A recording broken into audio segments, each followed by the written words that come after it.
This is the Sony A7C, small and very compact full frame camera. And there is a lot of full frame camera on the market right now. But is the Sony A7C still has the value? I will say definitely yes. I'll show you why. But I had two topics here, pros and cons about this camera. And our first topic is gonna be what pros about this camera that make me feel this camera still has value and worth to buy in 2024 or 2025.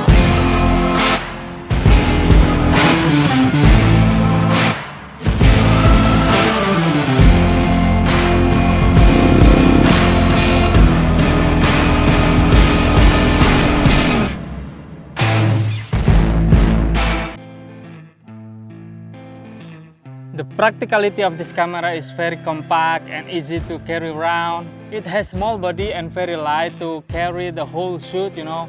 And I love to having this flip out screen.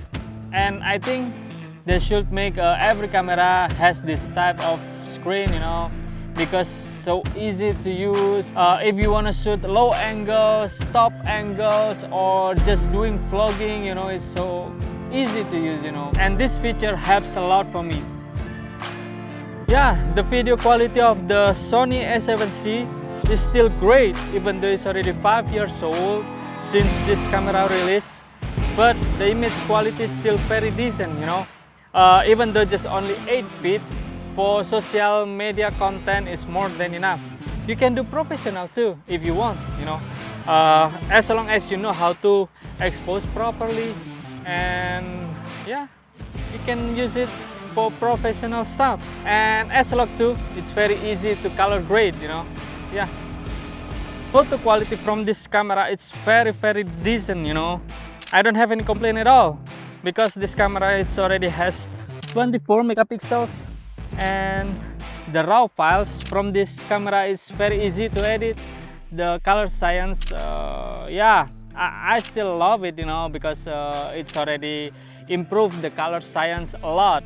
And it has yeah, the viewfinder, even though it's tiny but useful, you know. And the autofocus is very fast and reliable still. That's why I don't have any complaints.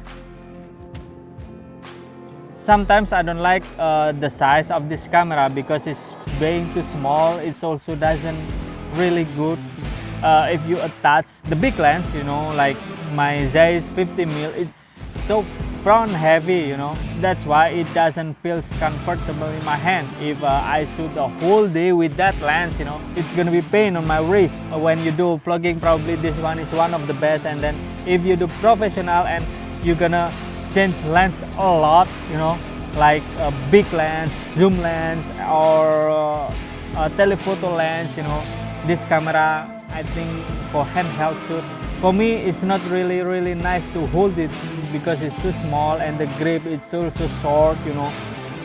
Not having full grip on my hands like 4 fingers, you know, it doesn't feel good, you know.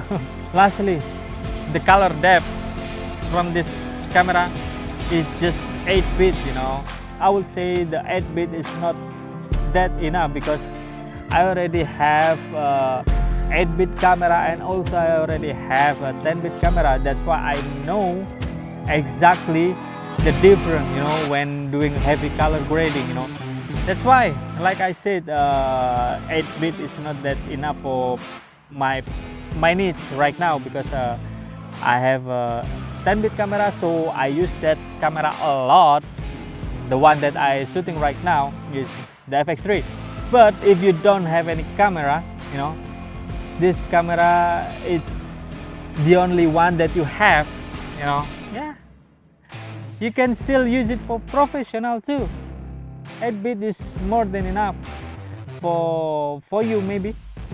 For me, I feel not satisfied with 8-bit anymore because I have a 10-bit. Yeah, it is what it is, you know. If you have a more nice camera, probably you're gonna a little bit forgot about the not nice camera that you have. I mean, yeah, you have more nice camera, right? And then the 8-bit is gonna be forgotten, you know, for professional shoot. But I think this one is the perfect camera for vloggers, for content creators, you know. It's so small. If you attach a small lens, it's gonna be so compact, you know. Conclusion about the Sony A7C, it's still, you know, still worth to having, you know. If you want to buy on 2024 or 2025 next year, this camera is still worth it to buy, because this camera still can give you beautiful images, you know. The spec also still fantastic, and the autofocus, you know, the low light capabilities of the Sony is one of the best on the market, you know. I think that's it for this review. I hope this review entertain you, you know, because if you want to buy a new camera or used camera, or what camera that I want to buy in this year or next year, when you watch this video, probably you have an idea already to buy which camera that you want to buy. And yeah, I'll catch you in the next one, guys, and peace.